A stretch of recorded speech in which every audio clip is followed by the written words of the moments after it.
You will stop grieving after a year has passed. Maybe you've heard this, have you?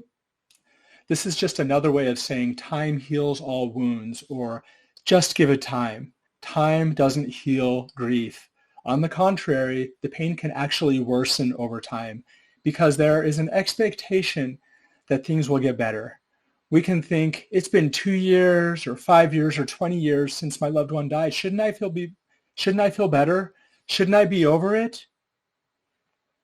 Shouldn't I be able to move on? These are all things that I've heard a lot. Waiting doesn't repair a flat tire, and it won't heal a broken heart.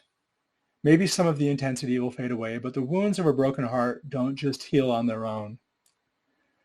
I've heard over and over again from people who still have a broken heart from the death of a loved one even many years after the death.